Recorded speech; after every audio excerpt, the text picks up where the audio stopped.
Salve, salve, salve! Mais um episódio do nosso Papo de uma Hora. Hoje eu recebo um grande amigo, mas esse cara, além de ser um grande amigo, ele tem uma profissão, assim, bastante honrada, onde a gente deve, né, reverenciar, elogiar. eh, Poxa, é divino, é uma profissão divina. Pedro Zambuzi Naufel. Que nome bonito, hein, cara?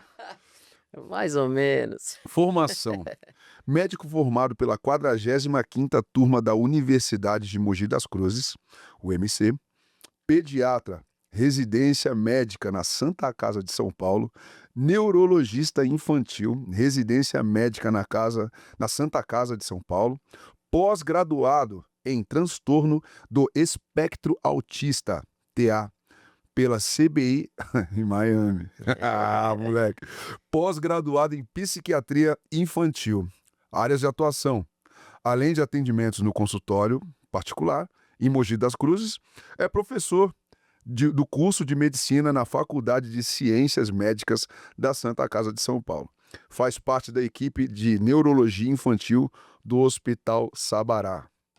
Chupa. Tá falando do meu irmãozão. Pedrinho, obrigado, Meu irmão. primeiramente, Obrigado pela sua presença, por ter vindo. quanta mentira você contou aí. Ah, você é louco. Se sou eu aí no seu lugar, tava aqui, ó. Ah, Sou mesmo. Você é louco, só cara. faltou no currículo caneta no Éder, caneta no Christian. Ô, cara, Tá só falando faltando. dessa parada do Christian, você lembra que quando você montou o time, eu fui entrar na quadra e a gente ia jogar no mesmo time? Porra. O Christian falou pra mim, o Christian falou sério, cara. Se você jogar no time dele, eu vou te arrebentar. Eu falei, mas gente, que loucura. O Christian, ele finge que ele não liga, cara. Mas aí, o dia que a gente fez aquela pelada lá em Mogi, que ele levou só boleiro, cara. Eu levei meus amigos de Que infância. é tudo boleiro, vai, Ah, sai fora. para, dessa vez não, tomamos um fora. sapeco, fiquei daquele jeito. Guardei 3 anos no coração essa daí. Até o dia. Devolveu ou não? Pelo amor de Deus, ele me cobra até hoje, cara. Ele armou o jogo, deixei armar. Aí eu falei, não, eu vou levar os meus amigos. Só que eu levei, tudo médico. Aham. Levei os moleque boleiro. Vai. Cara, Tudo cara que era pra ser jogador. é tudo cara que Tudo tentou. Sócrates, tudo Sócrates. Tudo tentou, vai. Tudo ali os frustrados da bola. Todo mundo tentou, não foi estudar Ô, cara. depois. Metemos 15 nele, cara. Nu. 15. E aí, Christian? E aí, meu irmão? Nervoso, hein? Ele não gosta de escutar essa história, não. Não, mas a gente conta. né? Até hoje ele E agora fala vai que ele ficar vai me pegar. eternizado aqui, ó, pra vida toda no YouTube, nas plataformas, no Instagram. Aí, Christian. Não, e o pior é que no dia ele ainda mandou, pô, mas tem uns boleiros no nosso time, porque ele foi preparar, porque da outra eu fiquei chateado, né? Falei, não, fica tranquilo, eu só encaminhava os áudios pros moleques. Falei, ó, tá zoando a gente aqui, ó. Pô, Levaram pro coração. Pro coração, pegamos no futsal, falei, não dá. Não vamos passar por isso. E parou por aí, né? Falei, não, chega de revanche, tá 1-1. Deixa Acabou, todo mundo tá feliz. Ou não, né? Porque 15, cara, 15 cara, foi pesado. Foi uma sacola. Meu irmão, obrigado, viu? Obrigado pelo convite. Uma honra estar aqui com você. Além de meu amigo, sou teu fã, você sabe disso, né? Pô, obrigado, meu irmão. Tá lá. Obrigado. Eu sou o seu. E já vou deixar registrado aqui também, tá? Ó, tô cobrando, vai cantar no meu casamento, hein, o ano que vem. Ah, você falou, tá falado, cara. Você é louco. É isso aí. Como o Christian mesmo diz, isso aí é uma convocação, tá tudo certo. Não tem como, vambora. Cara, que currículo maravilhoso. Aqui o nosso papo de uma hora, a gente quer falar sim do que você faz, mas a gente quer falar mais sobre você, Show de sobre a bola. sua história, sobre quem é você. E aqui eu tenho uma ampulheta, meu irmão. Essa ampulheta aqui, trazida pela Claudinha, ela tem exatamente 1 hora. E nessa 1 hora eu quero tentar extrair a sua melhor história. Valendo? Vambora, vamos pra cima. Então, fechou. Claudinha dá boas ideias, já Olha viu? aí. Claudinha que manda. E ó, quem é o Pedrinho? Puta, essa é a primeira já? É a primeira, cara. Quem é você, cara? Com quem estamos falando? Cara, eu vou te falar que vou começar falando quem sou eu acho que assim, eu sou filho de Deus, Amém. filho do meu pai Henrique, da minha mãe Cristina. E é um herói. Pô, são os Dona caras. Cristina que manja muito da medicina. Manda. Sou irmão do Daniel e do Lucas. A família linda, hein, cara? Estruturada, né? Show de A bola. Minha base. família é minha base, cara. Eu falo que tá tudo ali. Sou noivo da Carla e Esposona. Esposa, né? Já é esposa, já. praticamente já tá. Amém. Sou um ex-jogador de futebol, desses daí que eu te contei. Hum. E, cara, depois disso tudo eu falo que eu sou um profissional da área da saúde, sou um médico e que tento dar o meu melhor para as pessoas no dia a dia e, cara, exercer um. Acho que é uma posição que Deus me colocou, eu tenho certeza disso, né? Então, esse currículo aí não foi construído sozinho, não. Eu tive muita ajuda com isso tudo. E a maneira de retribuir é assim. Então, eu sou essa pessoa, cara. Sou essa pessoa família, sou essa pessoa que gosta pra caramba do trabalho, gosta da diversão. Eu acho que isso é um pouco de tudo. É isso Cara, aí. você é incrível. Já me salvou algumas vezes. É, nossa. Você me bota em furada. Você me A bota em furada que furada. você consegue resolver, Pelo amor de você é louco, Deus. cara. Uma vez a gente estava indo viajar com as minhas filhas, né? Estávamos, na verdade, nós estávamos com tudo certo, assim, de tirar férias e tal. Aí a Manu, ela sofreu um corte no pé, num resort que nós fomos, ou seja, resort, água. Acabaram as férias no começo das férias. E eu tinha uma viagem programada para a cidade de Itapema, em Santa Catarina. E aí eu liguei pro Pedrinho. Por quê? Porque elas conseguiram, em 2 dias, tomar tanta água da piscina que pegaram virose, além dela ter cortado o pé. Aí ele falou assim: "Meu irmão, faz assim, assim, assado e vai embora, porque o mesmo tratamento que você vai ter aqui, você vai ter lá, pô". Cara, eu fui na cara e na coragem. E sabe de uma coisa? Não sei se eu te contei. Elas estavam vomitando muito, com diarreia, estava um caos, irmão. De São Paulo, nós pegamos o Uber até o aeroporto Santa Catarina, Hum, entramos no carro do nosso amigo lá e fomos até a casa, não aconteceu nada, zero. zero. Ah, cara. Chegou na casa da Andréia, que hoje é uma grande amiga, que até então a gente não conhecia, só Aham. conhecia o esposo dela, que é o Aranha, grande parceiraço, e a Andréia virou uma super amiga, assim. Cara, mas minhas filhas chegaram lá, diarreia e vômito pra casa toda. Foi aquele período. É, meu irmão. Cara, assim, hoje é engraçado, mas aquele dia ali me deu, eu falei: "Não acredito, foi Tem coisa que surreal". não tem explicação não, cara. Tem coisa que não tem explicação. A gente vai até certo ponto, o resto você deixa lá, vão e torce. É isso, Vai, segura foi isso. segura na mão de Deus e vai embora. Meu irmão, o que é a neurologia pra você e pra ciência? Cara, neurologia, eu acho que a primeira palavra que vem quando eu penso em neurologia é mistério, cara. Eu acho que o cérebro, ele é o órgão mais misterioso que a gente tem no corpo.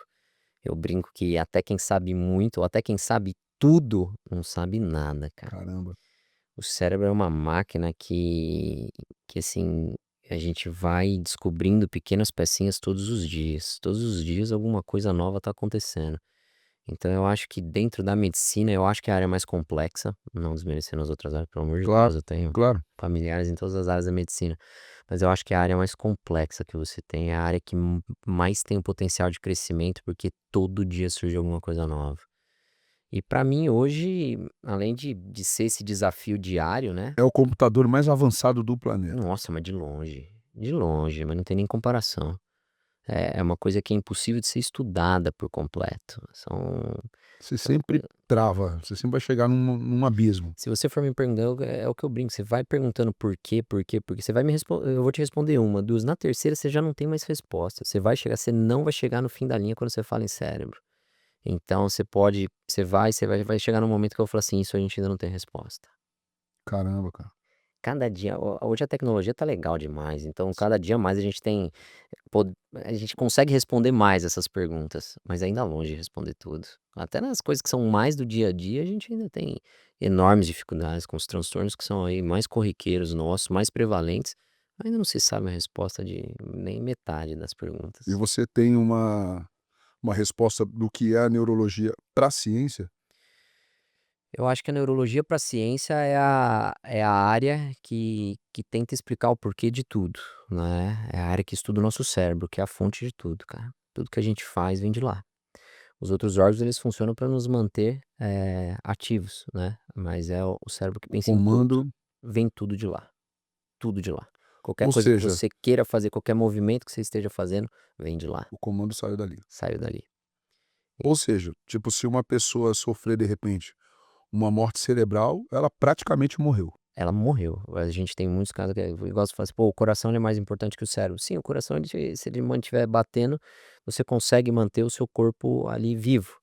Mas muitas vezes a gente tem o que a gente chama de morte cerebral. O coração tá batendo, mas você, por algum motivo, o seu cérebro não funciona mais. Acabou o éter. O éter não existe mais. Tá lá Vegetação. o corpo. Você pode deixar vivo durante anos, cara, por aparelhos. Não volta. Tudo vem de lá.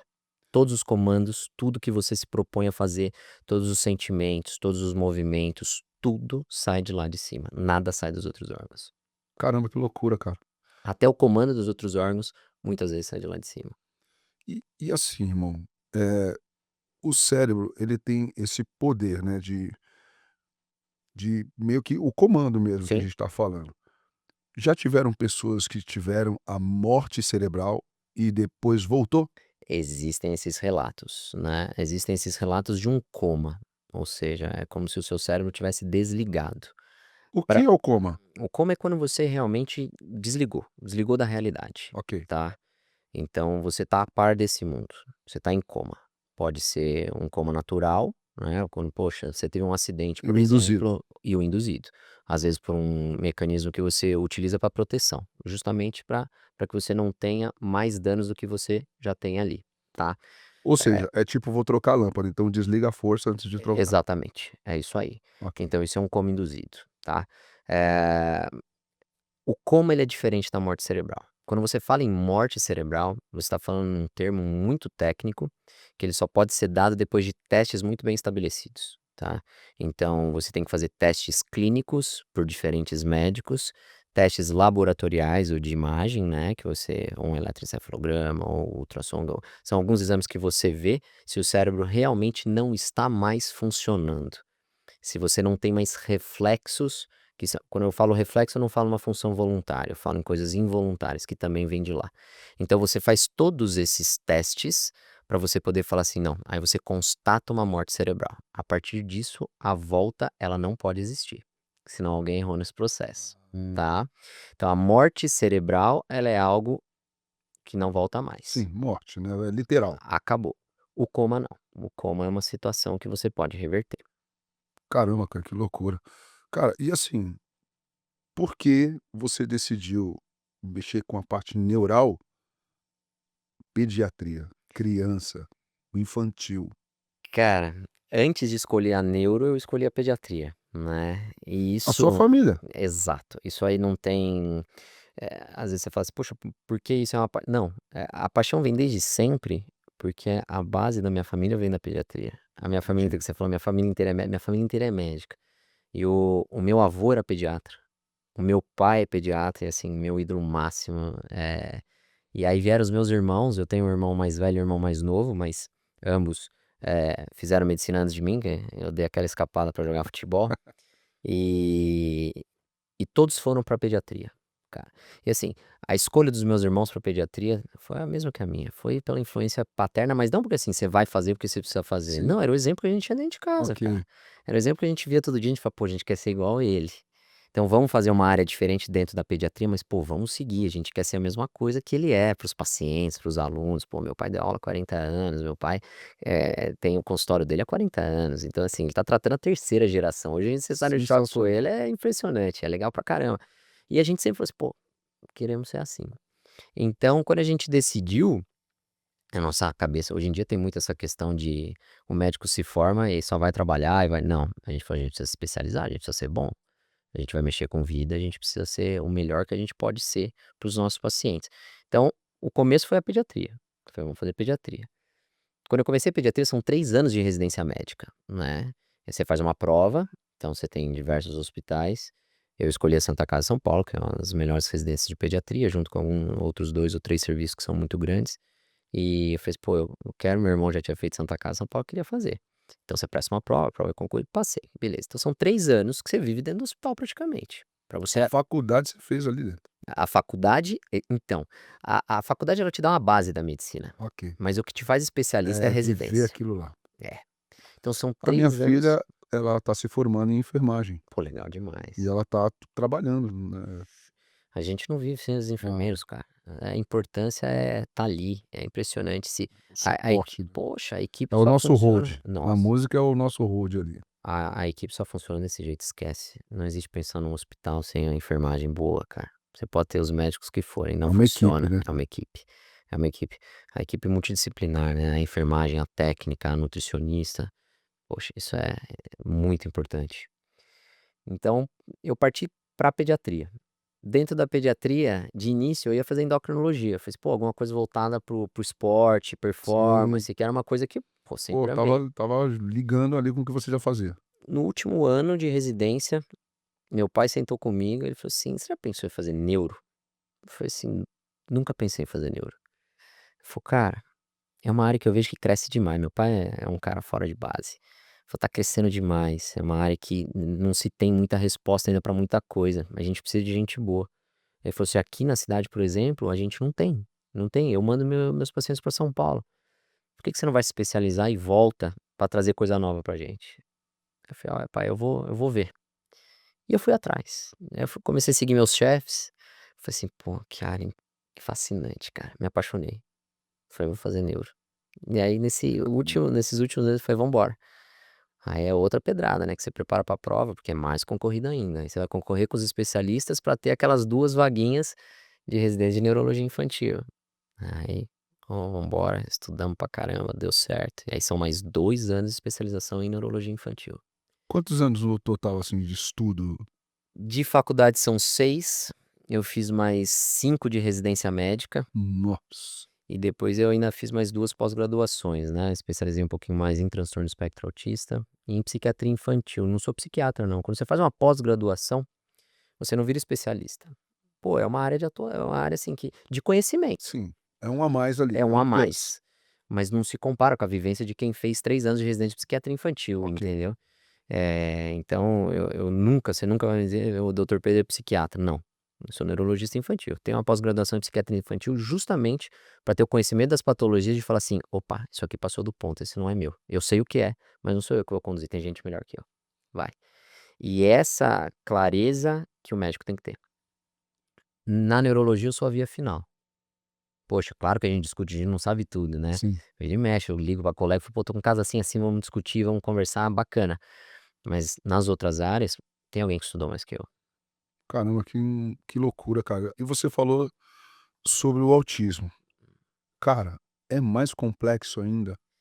Como cuidar de uma criança, ainda mais assim, a criança, né, porque cresce, viram homens, mulheres, enfim, e tem os níveis de autismo, né. Tem. Cara, como que é isso? Eu falo que o transtorno espectro autista, lembra que eu falei dos mistérios? Esse é um Aham. mistério que a gente não tem resposta ainda.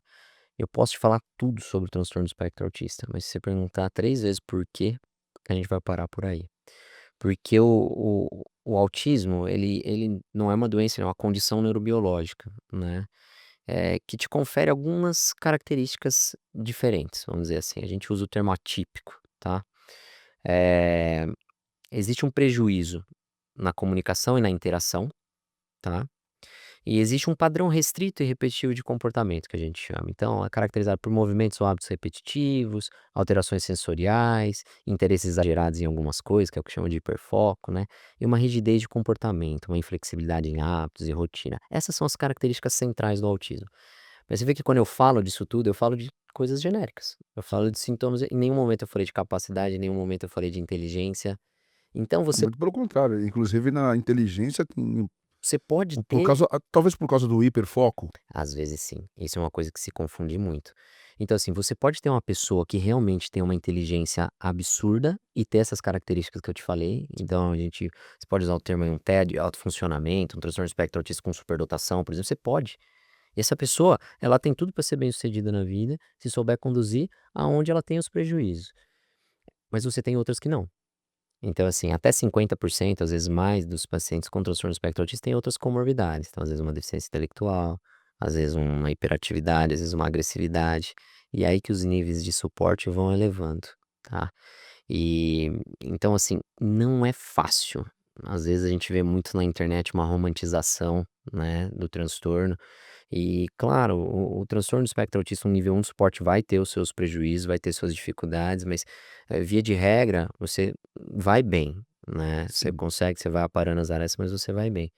Mas você pega um transtorno do espectro autista nível 3 de suporte, é o transtorno neuropsiquiátrico mais grave da infância, cara. Não é fácil. Não é fácil para o paciente, não é fácil para o médico, não é fácil para a família.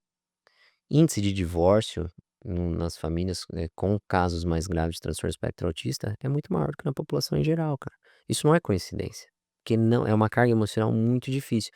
E isso se reflete na gente também, porque assim, você não tem tratamento curativo, você não tem uma proposta terapêutica que o paciente vai lá pra mim, fala assim: "Doutor, o que que eu posso fazer pra não me estimular?". Mas eu não tenho um tratamento efetivo para os sintomas centrais. Então, às vezes, você fica assim, chega uma hora que a família cansa, cara. É duro, porque você não tem Caramba. essa resposta. No caso, você acaba atuando também, sem querer, como um terapeuta. 100%, 100%. Muitas das famílias, eu preciso escutar elas. Muitas das minhas condutas estão em cima do que eles me trazem. Sim. Eu, Porque o paciente não vai às a vezes eu aprendo mais com eles do que eles comigo. Eles têm lá uma voz de segurança, de confiança que, assim, poxa, às vezes eles só precisam de um empurrão. sim, Mas é muito complicado, cara. Tem muitas consultas, porque tem consultas que você chega lá, o paciente tem vários prejuízos. Mas você vira e fala assim: "Poxa, da parte médica, a gente não tem o que fazer nesse momento. Vai ter que estimular mais em casa fazer isso, isso, aquilo, na escola essas adaptações com as terapias, isso, mas na parte medicamentosa, por exemplo, a gente não tem". Então, às vezes, é um momento meio que de frustração, mas é um momento que você precisa levar a família pra cima, cara. Fala assim: "Vamos embora". Do mesmo jeito que hoje a gente não tem resposta, Éder, eu não sei se daqui uma semana eu não toco o celular e falo assim: "Descobriram alguma coisa lá fora". sim. Ou descobriram alguma coisa Traz aqui. aqui que vamos aplicar Pô, esse método aqui para ver se funciona. e vai acontecer, vai acontecer, como tem acontecido com outras doenças. A gente tem uma máxima na neurologia que a gente fala assim: "Diagnósticos brilhantes, condutas expectantes". Quer dizer, você dá aquele diagnóstico maravilhoso, nossa, de cinema, diagnóstico genético, você fez a hipótese, foi lá, buscou, fez o exame, diagnóstico. E aí a família fala assim: "E agora o que a gente vai fazer?". Não tem o que fazer. Vamos seguir. Caramba, cara. Isso é brabo. Para você, sei lá, de alguma forma, frustra. Pra caramba, pra caramba. Toda semana tem algum dia que eu chego em casa e falo assim: "Pô", e eu anoto. Eu falo: "Eu preciso ajudar essa família, de alguma maneira". Caramba. E você vai, você abre livro, você abre artigo, você liga pra colega que, pô, tem 2 3 casos parecidos, você fala: "E aí, que dá pra fazer mais?". Mas às vezes você bate no muro, cara, não tem. Só que é o que eu te disse, tem muitas coisas que estão surgindo. Tem algumas doenças, por exemplo, a amiotropia espinal. É uma doença que até 15 anos atrás você dava o diagnóstico, você dava sentença. Hoje é um defeitinho genético, né. Hoje você usa um vetor viral para introduzir um novo DNA na célula para fazer voltar a produzir a proteína que falta. E essas crianças vão, cara. Olha Que que loucura. loucura. Então, assim, esse é o futuro da medicina, mas para se descobrir a cura, você precisa descobrir a origem. E essa origem que no transtorno do espectro autista ainda não está claro. Da onde vem? A gente sabe que é genético, mas com que combinação? O que afeta? É isso que não está respondido ainda. Essa é a pergunta. Caramba, que loucura, cara. Cara, e qual o percentual de crianças autistas que você consegue dizer assim, tipo, ó, sei lá, 40%, 70%, 30% dos pacientes que são dentro de um determinado tempo, tá bem. Tipo, tem aquela calmaria dentro de casa, porque no final é isso, né, tipo os pais conseguirem, pô, É, como é, e tem o lance também da idade. tem. Porque tem coisas que são esperadas para a idade que causam uma angústia muito grande na família. Então, assim, a gente brinca que os primeiros anos de vida, eles são cruciais no desenvolvimento da criança, né. Então a gente fala que até os 6 anos a gente tem uma janela de oportunidade. Que se você pensar assim, ó, leigamente, o quanto uma criança cresce, ela no primeiro ano de vida fisicamente. Se você for pegar a proporção disso, você nunca mais vai crescer pro resto da sua vida o que você cresce nesses primeiros anos. E com o cérebro é a mesma coisa. Então as conexões que são feitas nos primeiros anos de vida são, assim, coisas que, excedem qualquer, você pode somar todo o resto da sua vida Esses primeiros 6 anos, eles são imprescindíveis. Então, assim, é quando realmente se forma a base. Então, a gente tem pressa na intervenção nesse momento. Então, por exemplo, quando você tem um atraso de fala muito importante, a família te pergunta: "Doutor, vai falar?" Eu falo: "Não sei." E ninguém vai saber te responder. A criança com 2, 3 anos, o único que Sim. sabe te responder tá lá em cima. Depois dos 6 é diferente. Depois dos 6, se a família chega, a criança ainda é não verbal, ela me pergunta, eu vou falar assim: "A chance de falar é muito pequena." E não adianta enganar, Éder, são coisas que são preto no branco, porque as coisas não somem, isso a gente também aprende. Porque se uma família vem pra mim, e eu vou suavizando demais as coisas, às vezes eu perco a Você família. aleja. E eu perco aquele tempo que eu precisava deles estimulando essa criança. Então eu preciso apontar os É atrasos. porque eles podem, de repente, se apoiar no que você falou. E vai se apoiar. Entendi. Eu passei com o doutor Pedro, E ele falou, e ele falou que tranquilo. o que ele falou tá falado. Ele você pode falar Cara, é uma durante responsabilidade demais, absurda, irmão. demais. Você sabe que no consultório eu penso muito, eu acho que essa parte eu falo pra quem quer fazer consultório, você tem que ser muito bom tecnicamente, mas você tem que ter muita habilidade social, cara, porque você precisa saber ler a família. Você precisa saber se aquela família está pronta para o diagnóstico. Você precisa saber se aquela família, quer demais o diagnóstico. Você tem que saber como falar, como abordar para não perder a família e não prejudicar a criança. Não para não perder o paciente, isso aí pouco me importa. Às vezes quando eu vejo que a família está indo contra, eu não eu abro mão mesmo, falo assim: "Ó, eu convido a procurar outro colega para acompanhar, não tem problema nenhum." Mas assim, é fazer questão de falar assim: "Eu preciso ganhar essa família, porque eu ganhando essa família, a criança vai se beneficiar." É, porque você acaba meio que juntando uma equipe para fazer aquilo dar certo. E quem mais vive com o paciente é a família. Exato. Então, ao mesmo tempo que você tem que apontar os atrasos e falar da importância da estimulação, você não pode desanimar em nenhum momento. Fala: "Vamos lá, degrau por degrau. Me manda vídeo, quando tiver dando me manda vídeo, eles vão, manda vídeo, manda desenho." Fala: "Legal, é isso aí, vamos embora." E aí chega num momento que ele fala: "Pô." Quantas vezes chega no consultório, às vezes 6 meses depois e fala: "Ó, o doutor tá falando." Cara, a vitória. Nossa, cara, não tem sensação melhor. Não tem sensação melhor. E aí, voltando na pergunta que eu fiz sobre o percentual, existe? É, existe um percentual frio, né, então em torno de 30 a 40% dos pacientes com transtorno do espectro autista vai ter um nível de suporte mais baixo, tá. O nível de suporte mais elevado mesmo, em torno de 25% dos pacientes. A questão é que é difícil você determinar isso até certa idade. Então, vou te dar um exemplo, eu faço um diagnóstico de uma criança de 1 ano e meio. Poxa, não se determina nível de suporte com 1 ano e meio. Sim, Porque essa tá criança tem um desenvolvendo. mundo para desenvolver. Você pode apontar as características, você pode dar o diagnóstico, mas você não pode determinar o futuro dessa criança. Sim. Depois dessa idade, por exemplo, 6 anos, aí você consegue determinar. Aí você consegue determinar Você com tem que ficar ali clareza, incentivando, né, incentivando e estimulando. estimulando. Se você pegar, poxa, vamos pegar, dei diagnóstico de 100 crianças com transtorno do espectro autista com 1 ano e meio. A porcentagem é mais ou menos essa, 30 a 40% vai evoluir bem, tá, os outros 30% vão evoluir com nível de suporte E e moderado. e o que que é evoluir? Aí que tá, tem pessoas, mesmo dentro do transtorno do espectro autista, cara, que vai ter uma vida normal.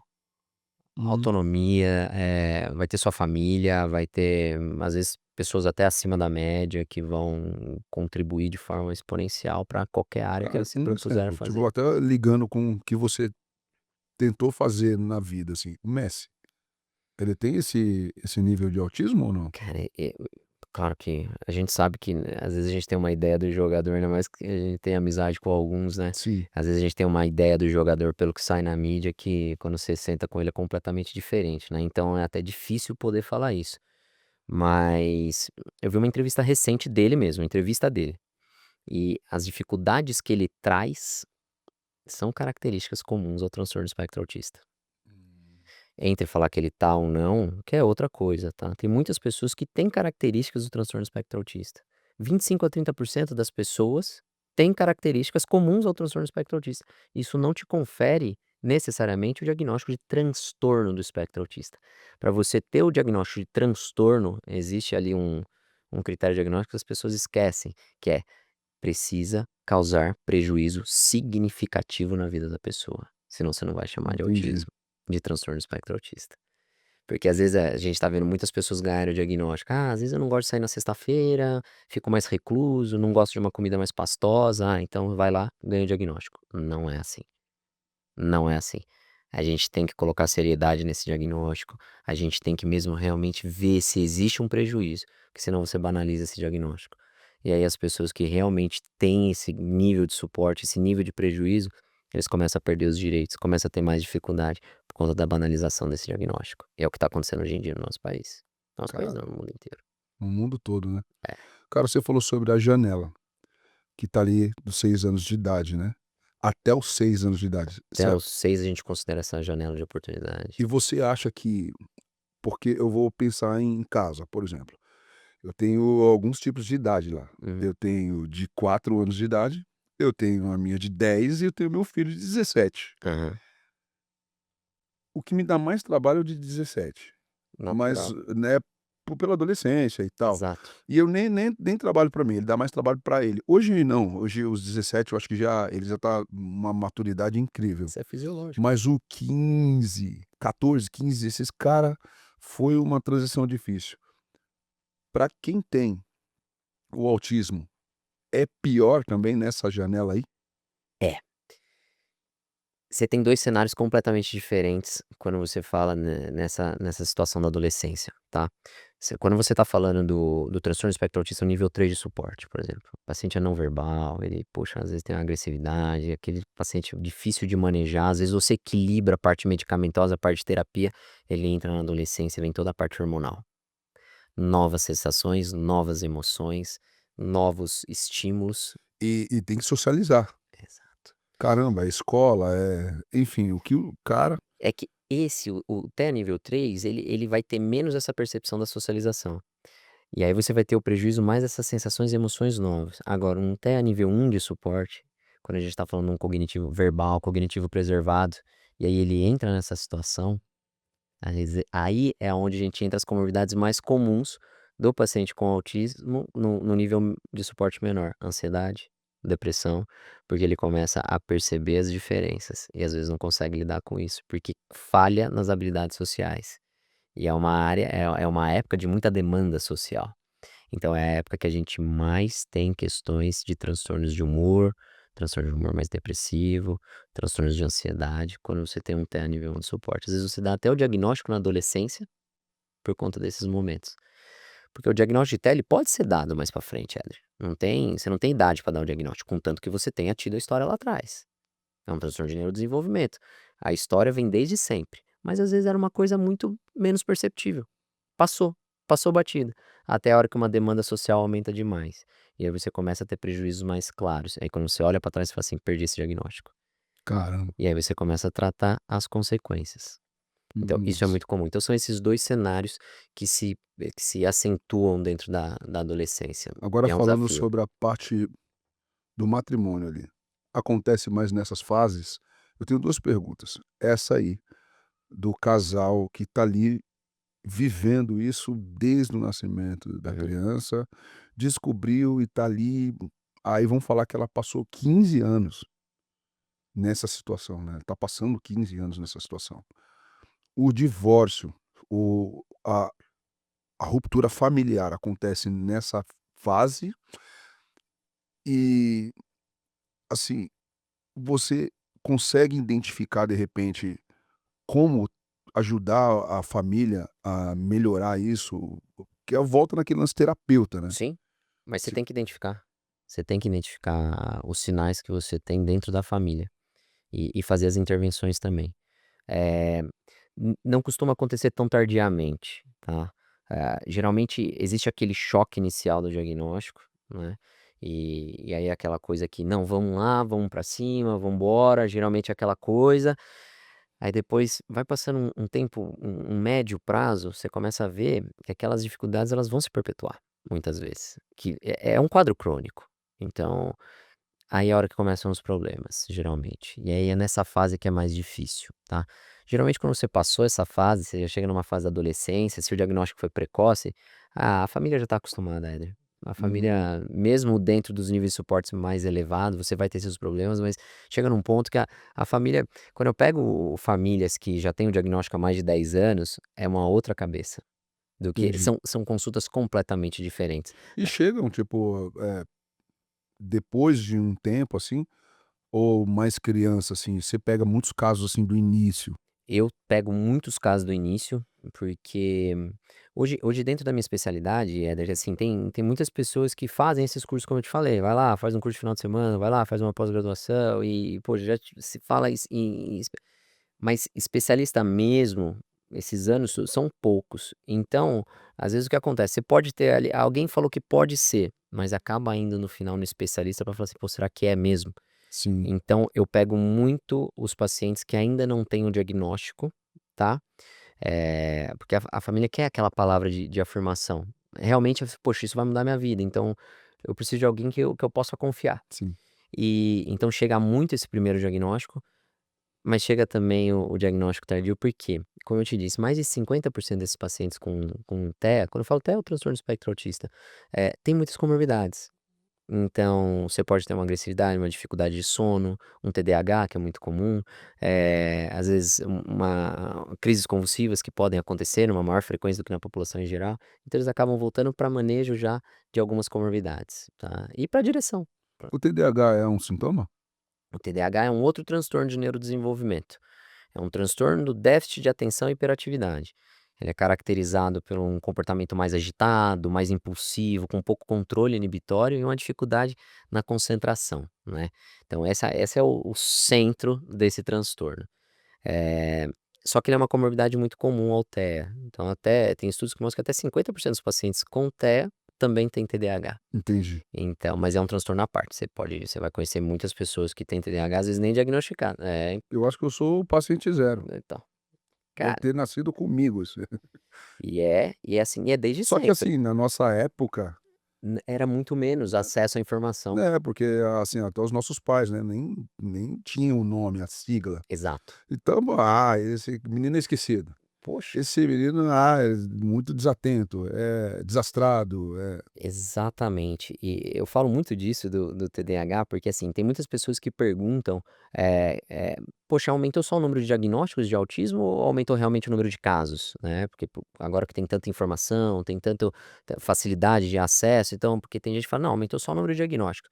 Eu sempre faço a mesma pergunta quando eu vou dar uma aula, quando eu vou dar uma palestra, eu falo assim, resgata na cabeça de vocês, na sala de aula, a gente que é um pouquinho mais velho, falei assim, quantas crianças que eram diferentes nesse ponto, você fala assim: "Pô, já era mais isolado, tinha uns comportamentos meio". Eu quando eu resgato, eu lembro de um, é, 2 e aí você fala: "Tá". Aí eu faço a mesma pergunta, falo assim: "Vai numa escola hoje e veja quantas crianças têm com esses comportamentos", que a gente chama de atípicos. Então, ou uma outra maneira de você identificar, pega um pediatra mais antigo, igual meu pai, quantas crianças ele via e quantas crianças ele vê hoje. O TDAH é diferente. Se eu te perguntar quantas crianças na sua sala ia pra diretoria e tacava papel e não não, parava e a regra era essa. a regra era essa. Então assim, Estranho é o que não ia. então a prevalência do TDAH sempre foi a mesma. Entendi. Vocês não davam o diagnóstico, mas cara, você bota eu lembro de vários, É, assim, não, meu eu Deus já do aliviei céu. a sala toda aqui na cabeça. Exatamente. Alguns anos, inclusive. Nossa senhora. Cara, agora uma outra pergunta que eu acho que é bem interessante, assim. O que gera o autismo? Vamos eu vou colocar aqui, tá, como Uhum. leigo, como Claro, porque a ideia até do nosso papo de uma hora é que a pessoa, qualquer pessoa, ouvindo você falar, entenda, com certeza. sabe, porque de repente são dúvidas que elas têm as dúvidas que eu tenho, né. Perfeito. Eh, Tem alguma ligação com a vida que os pais levavam? Alimentação, hábitos, fumar, o beber, usar droga, isso influencia no nascimento da criança dela ter um autismo? Essa tua pergunta é a pergunta que o mundo inteiro tenta responder, né. Todos os cientistas do mundo, todos os grandes serviços, todas as universidades, elas buscam entender da onde vem. E não existe uma resposta ainda para isso, tá. A gente sabe que o autismo, ele vem de um conjunto de alterações genéticas. A gente sabe que é genético, tá? Entendi. Através de estudos a gente sabe que tem uma origem genética, não necessariamente herdado, mas genético. Agora, o que tem mudado na genética para ter esse aumento do número de casos é o que a gente não sabe. A gente tem um termo que a gente chama de epigenética. Epigenética é quando o ambiente influencia na nossa genética. A gente tem uma predisposição, mas às vezes a influência do ambiente, que são todos esses que você falou, às vezes a fumaça do cigarro, poluição, agrotóxico, tela, todas essas coisas podem influenciar em algo que Tela? opa, Caramba, opa, cara. opa. Então a gente não sabe exatamente Só qual uma é o pergunta, interferente. uma intervenção. Você falou sobre a tela. A tela vai atrapalhar quem vai vir dessa pessoa ou a pessoa, tipo, que já tem e piora? A pessoa que já tem, ela piora, seja qual for, tá? Tendo transtorno do espectro Sim, autista ou não tendo, a tela, principalmente no cérebro em desenvolvimento, ela é 100% prejudicial. Quando, lógico, fora dos limites, tá? Eu não sou um cara sim, chato, não, tá? sim. Você tem os seus limites, você pode usar, você tem os seus programas que são melhores, que têm qualidades melhores para que você possa oferecer para os seus filhos. Mas essa influência da tela em relação à pessoa que vem depois, isso é uma coisa que não tá clara ainda pra gente, mas que a gente estuda muito. Porque a Mas gente tem não. ligação? Que é o que eu Nã estou falando, sobre o uso de droga, uso de álcool, uso de tabaco, e aí você vem, o aí tem um filho. a Isso gente tem ligação? o que a gente tem de ligação clara, de aumento de chance, de interferentes ambientais no aumento de chance para o transtorno do espectro autista. Uso de algumas medicações na gestação, por exemplo, valproato de sódio, que é um antiepilético, prematuridade, infecções de repetição, síndrome metabólica materna, então ganho de peso, idade Vamos lá, materna vamos avançada, lá, meu irmão. Repete de uma maneira que as pessoas entendam. Vamos lá. vamos lá, algumas medicações que são usadas na gestação. Certo. Veja bem, ó, que fique claro isso, nada do que eu vou falar aqui causa sozinho o transtorno do Sim, espectro como autista. você falou, é É um evolução. fator de risco a mais, tá? Uhum. Como eu disse, a origem ela é genética, mas tem alguns fatores de risco Que conhecidos. exato. Uso de algumas medicações, como o valproato de sódio, que é um antiepilético, durante a gestação aumenta o risco de chance de transtorno do espectro do autismo. Ganho de peso materno, associado a algumas outras alterações, que é o que a gente chama de síndrome metabólica, pode aumentar a chance do transtorno do espectro autista. Prematuridade, ou seja, quando o bebê nasce antes da hora. Infecções maternas de repetição e, O que seria infecções? às vezes, infecções urinárias, teve 2, 3, Ok. é o que eu disse. Então, poxa, pelo amor de Deus, a mãe não vai falar assim: "Meu Deus, eu tive 2, 3 infecções e o Sim, meu filho vai ter autismo". Não é isso.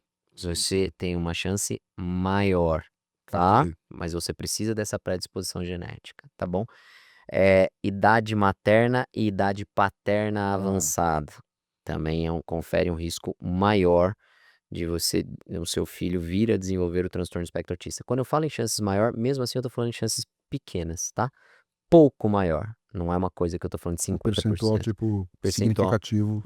significativo a ponto de você conseguir pegar dentro dos estudos, mas não que seja algo a grande maioria que vai ter um filho com uma idade materna avançada, não vai ter transtorno do espectro autista, mas se você comparar a população em geral com a mãe que tem a idade materna avançada, a proporção vai ser maior, tá? Deu pra entender? Sim, perfeitamente. Cara, eu vi um vídeo do Marcos Mion, que ele Hum, tem um filho autista, né. Romeu. E aí teve uma moça, porque assim, pelo vídeo, da forma que ela expôs ali, como se ele estivesse romantizando. E, enfim, não é nem romantizando, é que ele de repente, ó, graças a Deus, tem uma vida muito mais estável financeiramente, tem uma rede de apoio. E aí teve uma mãe que postou, tipo, uma retaliação àquele vídeo dele, por conta dela, obviamente, não ter essa rede de apoio, ser só ela, ter que trabalhar, cuidar, enfim, e o filho dela, eu acho que tem um nível 3 assim. Eu não lembro bem, assim, mas é um vídeo que chamou minha atenção, assim. E eu entendo. Você já pegou esses casos, desse aqui que não tem a rede de apoio e esse aqui que tem uma rede de apoio? Faz muita diferença. Faz total diferença, Éder. A rede de apoio pra essas famílias, a gente chama de famílias atípicas, né, faz toda a diferença, cara. Porque você vira para o pai e pra mãe e fala assim: "Você precisa ter seu momento, você precisa sair um final de semana, pô, vai se divertir, faz parte da vida, não tem jeito, é uma coisa que vai acompanhar você", principalmente esses níveis de suporte mais elevado, poxa, você vai ter essa dificuldade, eu não digo dificuldade, porque são questões reais, né. Sim. Então eu entendo quando a mãe fala isso, e eu acho é difícil falar, né, mas, eu acho que foi uma colocação um pouco infeliz, né, De quem? quando o Marcos Mion fala Hum. assim, que porque a pergunta eu sei qual pergunta que é, porque, poxa, Isso imagina repercutiu, né? quantas vezes eu recebi Dava esse pra você, vídeo, deve né, ter chegado assim. que pergunta pra ele assim: "Se você tivesse o poder de curar", ele falou assim: "Não, eu não curaria, não, eu queria o meu filho com transtorno do espectro Hum. autista". Éder, isso é uma afirmação É dura. que de repente a gente pode até entender como ele quis dizer, né, que Exato. ele aceita o filho dele do jeito que ele é. Exato, exato. Eu acho que foi uma colocação infeliz, por isso que eu É. digo, foi uma colocação infeliz. Tem uma o que os meus pais no consultório costumam dizer, fala assim: "Eu amo meu autista, mas eu odeio o autismo". Eu acho que essa é a frase Ah, mais correta de se falar. sim, Eu amo meu filho autista, sim. nota 10, mas eu odeio o autismo. Eu odeio às vezes não poder sair de casa, eu escuto isso de pais e de mães, tá? Cara, mas devido à internet, do jeito que tá, até essa fala, "Ah, eu odeio o autismo", para as pessoas podem soar que tipo, eu odeio o autista. Exato, não, É muito exatamente. louco isso. Se É, não tomar cuidado, precisa. hoje as pessoas, assim, é que nem a gente tá aqui no podcast aqui, no papo de uma hora, é um corte que alguém pega de uma frase cortada dali e vai para um lugar que você fala: "Opa, espera aí, Exato. falou isso aí, tá cancelado", sabe? E isso acontece demais, né, quando a gente sabe disso. Mas é pra deixar claro, né, quando a gente fala em transtorno do espectro autista, a gente tá falando do transtorno em si, a gente não tá Sim. falando das pessoas. É a mesma coisa eu virar e falar assim: "Poxa, vou te dar um exemplo meio bobo, mas a gente você tem um parente que tá com câncer. Uhum. Você ama o câncer, você odeia o câncer, Claro. mas você ama o teu parente". Espera aí, então a gente coloca o autismo como uma doença? O autismo não é uma doença, ele é um transtorno. É uma condição neurobiológica. É uma condição neurobiológica. Ela não é uma doença, ela não tem uma cura, ela não é algo que se pega e passa. É uma condição, você nasce com essa condição. Mas só que essa condição, muitas vezes, mais de 50% das vezes, te confere prejuízos muito grandes. Prejuízos limitadores, 50%. Como a gente conversou, você tem muitos pacientes que vão bem. E tá tudo bem. Mas você tem aquelas famílias, como você me perguntou, dessa questão da rede de apoio, que você perguntar pra eles, falar assim, dá um desejo, ele vai falar assim: "Eu quero a cura". Sim. Então, é um tema muito complexo, Éder, e acaba sendo muito polemizado por pessoas que acabam não vivendo aquilo lá. Porque se você sentar aqui, se você: "Pô, vou fazer um podcast com 10 famílias atípicas", você pode ter certeza que você vai ouvir isso das 10. Amam, cara, eles são demais, eles são guerreiros, eles amam os filhos Caramba, e cara, dão você é a louco. vida. A gente que, assim, pô, eu tenho 4 filhos. A Sara vai fazer 25, tá cursando enfermagem, já vive a vida dela, mas eu tenho meus 3 filhos em casa, que é um de 17, a de 10, a Manu e a Kiara de 4. Graças a Deus todos com muita saúde, tudo bem, sem nada assim. E quando tem alguma coisa, uma virose, um problema por febre, cara, a gente como leigo é desesperador. É, É desesperador, assim, tipo, eu sempre converso, assim, em casa, né, falo até com a minha esposa, assim, tipo, eu prefiro eu ficar doente do que meus filhos, porque, sem assim, a gente dúvida. meio que se vira, né. Exato. "Bom, vamos embora, tem que ir, toma isso, toma aquilo, liga pro Pedrinho, Pedrinho, É. o que que eu faço aqui, mano? Tá acontecendo isso aqui comigo, faz isso aqui", e vai embora. Agora os nossos filhos, cara, Se sente impotente, né. bicho, que nem quando a Manu cortou o pé, eu lembro que ela estava costurando ali, né, fazendo os pontos no pé dela, não teve anestesia. Foram 8 pontos.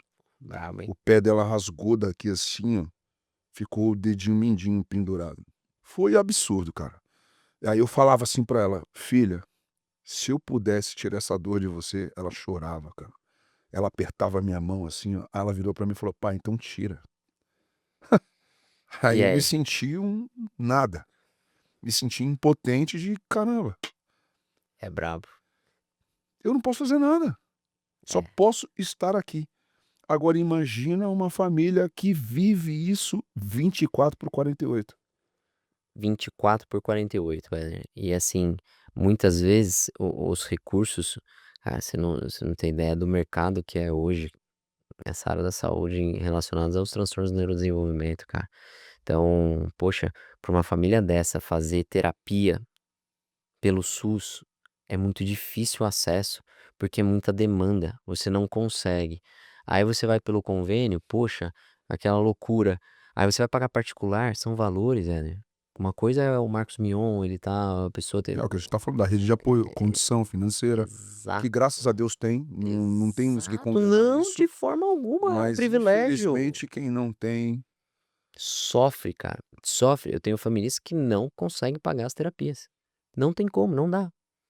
E aí, poxa, eles se viram, eles vão estudar, eles vão fazer curso pra tentar lidar com o e uma comportamento. pergunta, assim, quando vai você fala da terapia, quanto tempo um paciente passa ele tem de estar nessa terapia? Quantos dias? Enfim, como é que é a rotina? Não, essa é outra resposta que, assim, não existe receita de bolo, tá? Apesar que hoje se defende muito, tem uma coisa que você escuta que é, nível 1 de suporte é 10 horas, nível 2 é 20. Isso não existe. Não existe. Como eu te disse, você tem pacientes dentro do transtorno com nível de suporte muito baixo. E você tem aqueles que têm um nível de suporte muito alto. Então, quando você vai determinar a carga horária de uma terapia e o quanto ele vai fazer, depende do nível de suporte desse paciente. Eu tenho diversos pacientes que fazem só psicologia 2 vezes por semana. Tem outros que fazem 20 horas.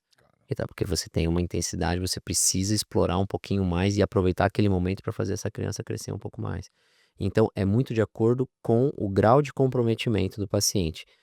Tem pacientes que vão fazer terapia pro resto da vida, né? E às vezes todos os dias. E tem pacientes que vão fazer, poxa, vão evoluir num ponto que você fala assim, é a consulta mais gostosa que tem, fala assim, tá na hora da gente começar a diminuir. Os pais morrem de medo. Eu falei, não, doutor, e se regredir? Eu falei, não vai regredir. Vambora. Tá na hora de soltar, vamos soltar. Vamos, poxa, esse É papo é começar a abrir a maravilhoso. porteira, né, cara? É isso. Nossa. E morre de medo. Fala, não, mas isso, doutor, eu faço terapia há 5 anos. Fala, não vai largar. Mas agora a gente vai tirar desse treino de habilidades sociais e vai botar no esporte. Vambora, vamos soltar ele. Vamos ver como é que tá. Falando do esporte, o esporte ajuda muito, não ajuda, cara? Sou fanzaço, cara. Você pode É. ter. Tem algum esporte específico, por exemplo, natação ou qualquer esporte? Você tem até estudos que. Luta. Legal demais. Você tem até estudos que mostram assim, o que cada esporte ajuda mais. Isso é muito legal. Mas eu costumo falar para os meus pacientes que assim, é o esporte que ele gostar. Porque não adianta eu virar pra ele e falar Sim, assim, pô, você tem seus esportes preferidos, não tem? E tem, você tem um esporte que você não gosta, não tem? tem, E eu virar pra você e falar assim, não, esse esporte que você não gosta é o que você tem que fazer. Com que? Não, sim. Mas vamos lá, natação é maravilhosa, a natação é perfeito para tudo, né, cara? É uma movimentação sensacional. literal do corpo inteiro e cérebro, né, porque volta no Exato, comando, né. exato. Mas, cara, você falou sobre o estímulo, eu tenho um estímulo. Aham. Existe, que nem a gente falou da natação, que você falou que é boa, mas existe, tipo, se estimular a fazer isso aqui vai ser legal para ela, porque cada pessoa é um indivíduo, é um organismo. Perfeito. Existe isso, essa, pô, para esse aqui, porque, por exemplo, de repente, para tal criança pode ter um lance do dom, Sim, ela tem aptidão para aquilo ali, sim. põe ela para fazer isso aqui. Legal. Você tem isso, né, você tem isso, você pode falar assim: "Pô, vamos explorar isso", às vezes a criança tem uma baixa autoestima, mas ele é bom nisso, vamos botar pra ganhar isso. Mas aí você pode fazer vou te dar alguns cenários, tá, dentro desse contexto que eu falei pra você que qualquer esporte tem os seus benefícios. Às vezes é uma criança que ela não leva muito jeito para o esporte, mas ela tem muita dificuldade social. Um esporte coletivo é bom pra ela, Aí não o tem o estímulo. individual. Por mais que ela não vá se sair bem, ela não precisa ser titular camisa 10 do time de futebol. Quantas vezes a gente não tem no futebol aquele que não joga nada, Pelo amor de Deus, mas ele mas é tá o cara que sempre tá lá. sempre lá, tá sempre lá. É quando a esposa fala assim, ó: "Vai fazer um cardio". Exato, exato. Às vezes eu A tenho gente tem alguns de terça lá. Gente do céu. Uh! Mas esses caras Abraço, rapaziada. esses cara tem que Fute ser samba. esses cara tem que ser bom para o grupo do WhatsApp, tem que ser bom para fazer a E eles lista, fazem análise. análise. Eles Pô, fazem análise do craque esses da caras são terça-feira. essenciais, são essenciais. São incríveis. E às vezes eu vou te dar um outro cenário, às vezes eu tenho um menino que tem superdotação, esquece o autismo, esquece o menino é super inteligente, acima da média. Certo. E ele tá tendo dificuldade social na escola, porque, poxa, ele entrou agora no primeiro ano, só que ele já sabe ler e escrever desde os 4 anos de idade. Pra ele tudo é sem graça. Pra ele o papo da criança é sem graça. Aí às vezes eu falo pro pai assim: "Tem algum esporte que ele gosta?" "Ah, doutor, ele gosta de futebol." "Bota ele numa escolinha de futebol." "Tem certeza, doutor? Por quê?" "Bota, porque lá ele vai pegar crianças que podem não ser tão inteligentes quanto Mas ele, joga muito mais do que ele. mas pode jogar muito mais do que ele. Aí vai fazer ele se desafiar, aí vai tirar ele da zona de conforto. Você faz a criança crescer, cara. Você Já vai colocaram, por exemplo, um adendo assim, o xadrez?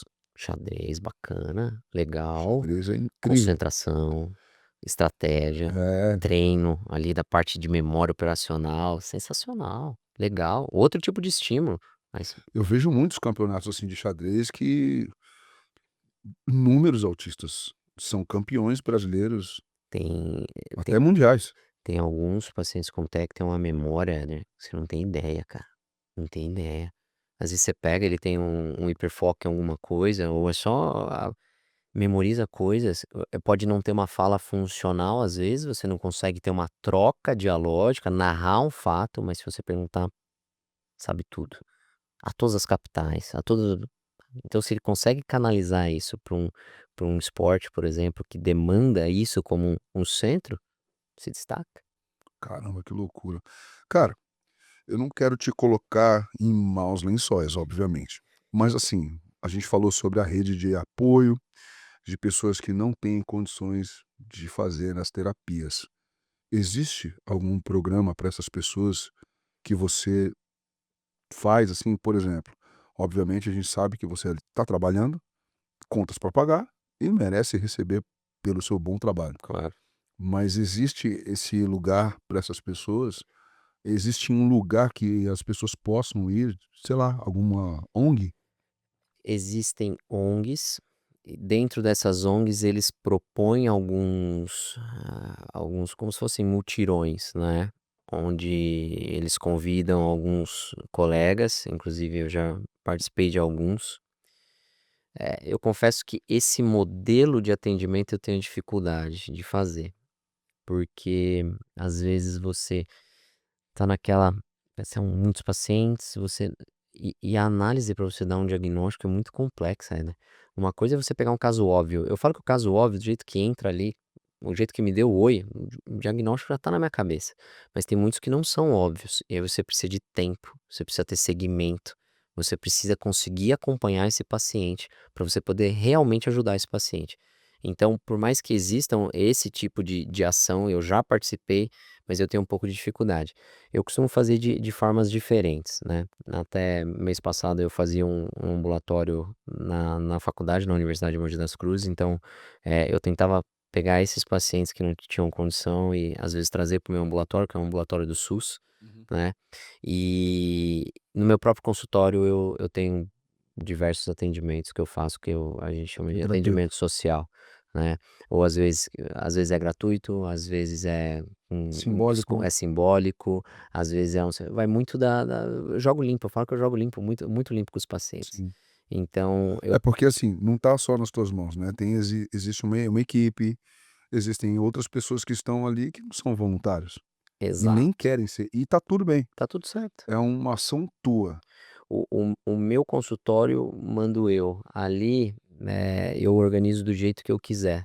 Então, assim, claro, é um consultório particular, então as consultas são todas particulares, mas eu tenho diversos atendimentos que eu faço que às vezes o terapeuta me liga e fala: "Doutor, tô com um paciente aqui nessa situação", eu sou sempre aberto para isso, eu gosto muito disso, eu precisava de uma ajuda. Assim, vamos embora, manda bala, manda para mim tal dia lá que eu vou dar uma olhada, e tá tudo certo. Que legal. Tá, então, eu procuro ajudar porque é desse jeito que eu consigo dar o meu melhor. Às vezes, em outra situação que eu tô desconfortável, eu posso mostrar para as pessoas uma coisa, mas eu não consigo oferecer o de tudo. Então, mesmo que seja pontual, que não seja para todo mundo, que é difícil, olha, você não consegue, Mas dessa maneira eu consigo ajudar mais pessoas e tô sempre aberto. Meu celular tá sempre aberto. Sempre precisa de Eu alguma sei, coisa. eu sei. Eu sei, sei bem.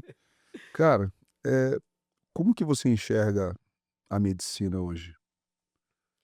Ela tá indo principalmente no Brasil, não vou perguntar sobre a saúde, porque não tô aqui querendo que você jogue contra, mas sim que você enxerga que Eu enxergo com será muita melhor? preocupação. Não, Ah, não.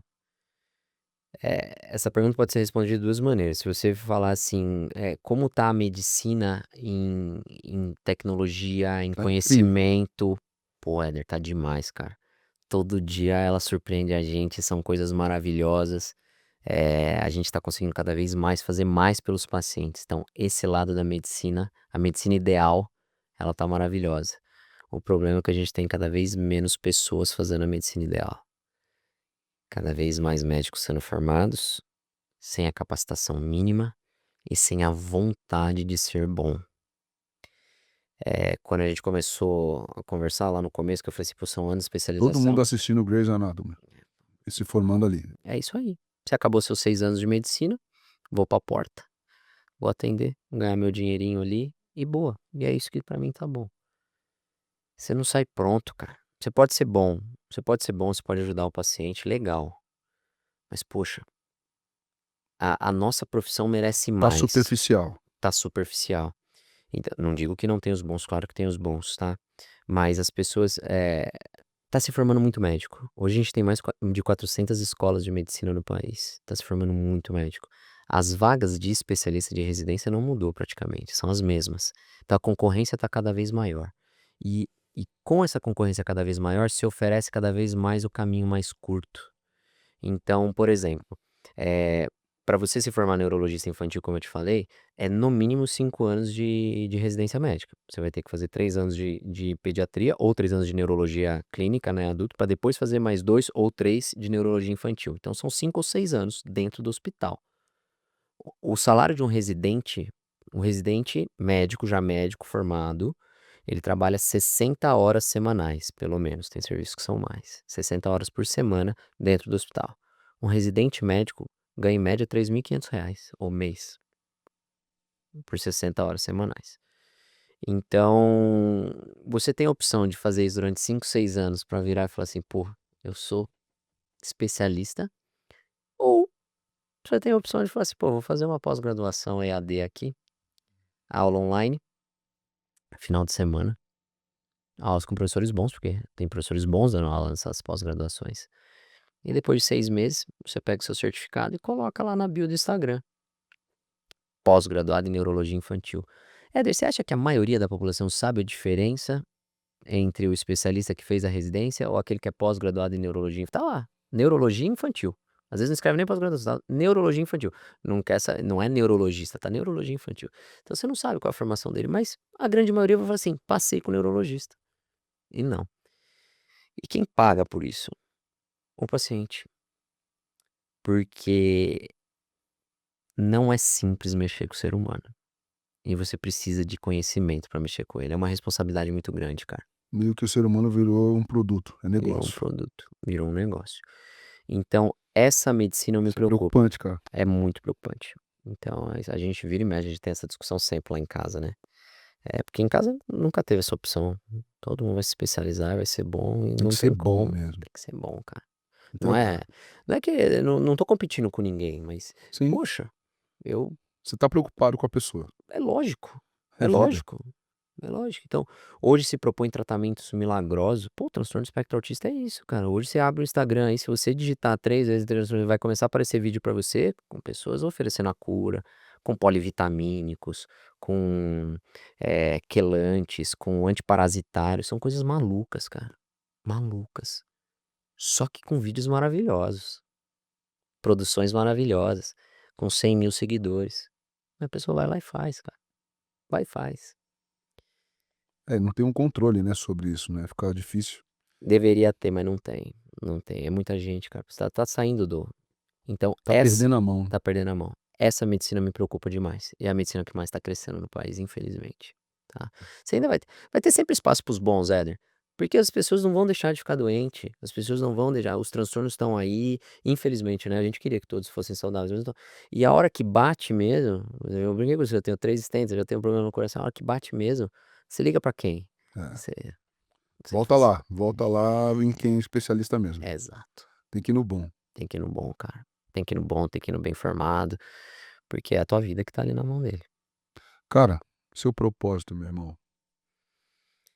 Meu propósito, eu acho que um deles eu tô tentando, eu tô no meio do caminho de cumprir, que é ser o melhor médico possível para os meus pacientes, mas eu tenho um propósito maior, que é ser um bom marido, é ser um bom pai.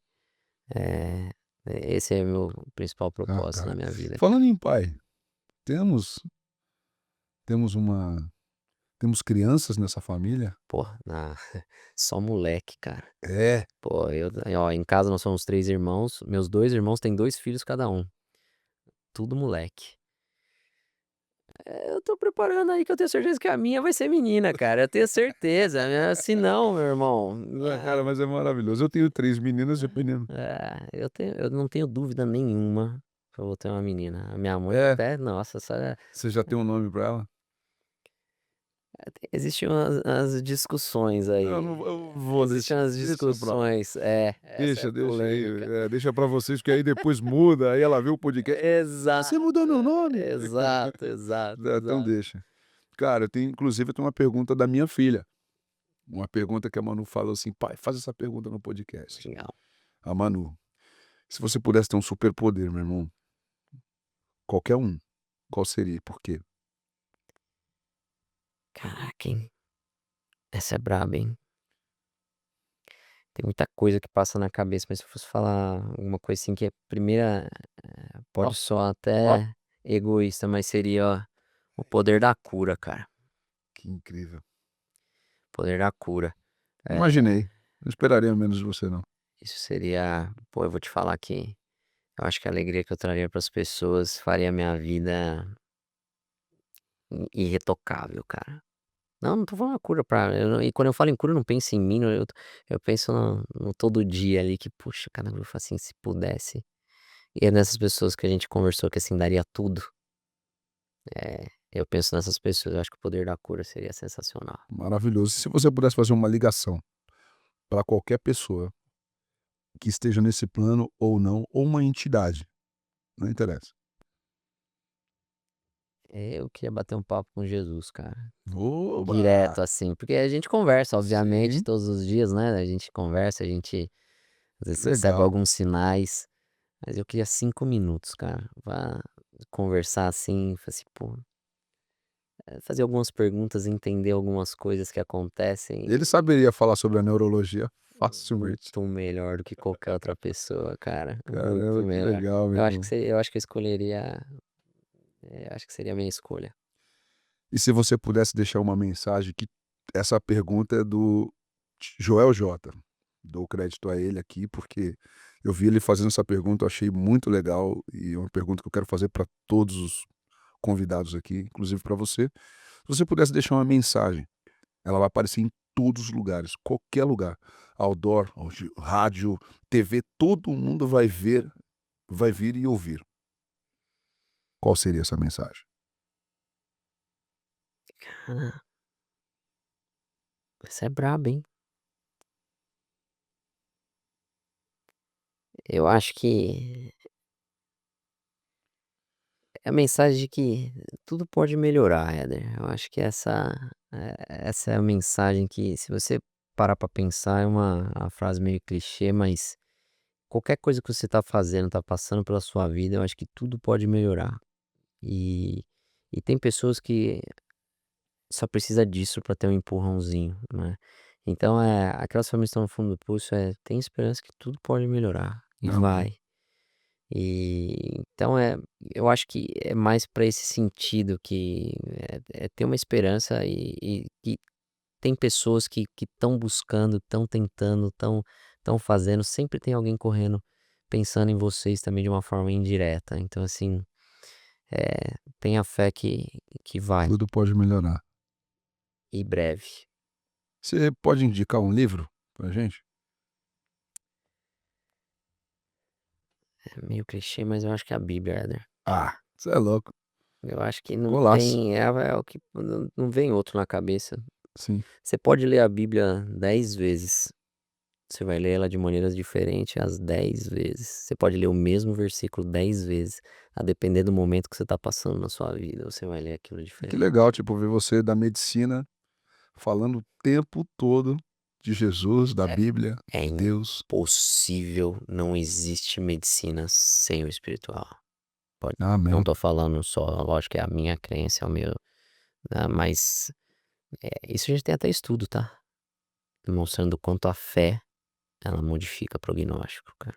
Então, assim, Cara, que legal. é muito. A primeira aula que eu tive no meu primeiro dia de faculdade foi de um cardiologista que era um cara muito famoso. E a palestra foi Medicina e Fé. Que sensacional. É isso. Porra, meu irmão.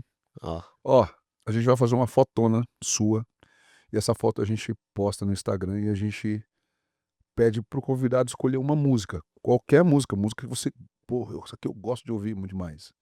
Qualquer uma, qual que você quiser. Não, o que você quiser mesmo. Qualquer música, pode falar. ah, valeu. Mas na tua voz. Fe- Vai, Fechou, fechou. vai, Valeu esperar. vai. Pô, e valeu esperar por você ter vindo aqui. Obrigado, meu irmão. Que isso, cara. Porra, Foi uma honra. papo que a gente tinha que ter mais de 2, 3 horas aqui. Você é sensacional. Show de bola. Obrigado por Te ter vindo agradeço aqui, o tá? convite. Você é nota 10, cara. Sabe que eu sou teu fã. Pô, que Tamo legal. junto. Obrigado, meu É irmão. nóis. Até breve. Aí, Pedrinho, ó, eu chamo ele de Pedrinho, de irmão, mas é o nosso Lógico. doutor. Faça uma Desculpa imagem pela séria aqui, ó. Não é essa desculpa não, viu? pela informalidade, mas é De que é um forma grande alguma. amigo. Obrigado, meu irmão. Legal. Legal Brigadaço. demais. Eu que agradeço, cara. Um beijo pra todo mundo Cê aí. é louco. Tamo junto. Bora, sensacional.